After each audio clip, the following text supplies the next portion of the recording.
Modern processing of the aloe vera plant ensures that the end result is an ingredient that meets the needs of manufacturers who use it in thousands of products, and is also safe for its millions of consumers. It probably comes as no surprise that many plants contain substances that are not safe for consumption. It's why we get warnings to keep some plants away from our children or pets. In the case of the aloe vera plant, that substance is called aloin, an anthraquinone and powerful laxative, which is potentially harmful to humans at high concentrations, but which, during processing, is reduced to a very limited amount that complies with the standards established by authorities such as the International Aloe Science Council. The manufacturing process differs somewhat from company to company, but the end result, safe, high-quality aloe vera products, is the same. Let us show you how that process works at one typical processing facility. Early in the morning, near dawn, workers travel out to the aloe vera fields to a section that has been designated based on annual harvesting information. A specific number of the outermost leaves are trimmed off of the mother aloe vera plant using a very special technique that helps the plant to thrive and minimizes any risk of damage to the plant or the harvested leaves. The leaves are stacked as they go from plant to plant down the row and are then taken to a transport truck. When the truck is full, it goes directly to the manufacturing facility. Typically, a multi-stage wash is used to ensure the leaves are clean and ready for processing. From the primary wash, a conveyor belt carries the now clean leaves into the facility, where a purified water spray rinses any remaining sanitizer from the leaves. Aloe vera processing consists of two similar but not identical processes, one whose end product is aloe vera inner leaf juice, and the other whose end product is aloe vera leaf juice.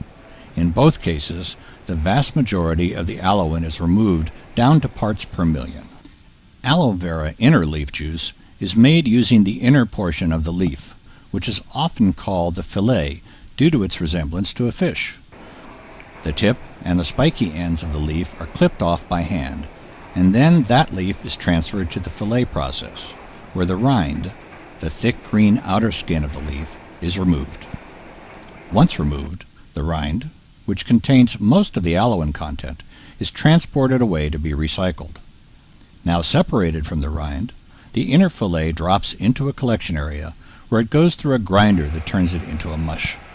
It then goes through a pulp extractor, somewhat like a juicer, and the material is filtered so that the majority of insoluble fiber is removed. At this point, the aloe vera leaves are a semi-refined juice, which is heated up and otherwise treated to make it less viscous. The next step involves adding two processing aids to the juice, activated carbon and diatomaceous earth, for the purpose of further reducing the aloin content. The mix is stirred in a large tank for a specific period of time, after which it passes through a filter press, which, using pressure, creates cakes made of diatomaceous earth and activated charcoal. This traps the anthraquinones, the aloin. The aloe vera processing industry has developed tests, both qualitative and quantitative, to ensure that aloin content has been sufficiently reduced. One qualitative test is the color of the juice.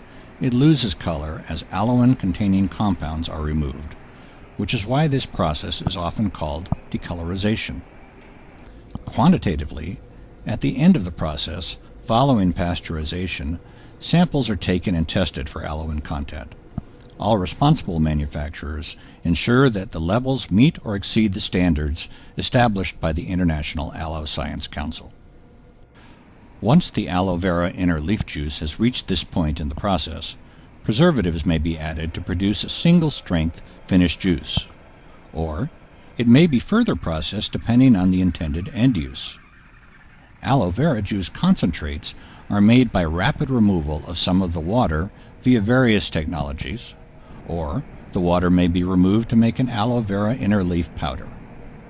Now, remember we said that there are some differences in the processing of aloe vera inner leaf juice versus aloe vera leaf juice?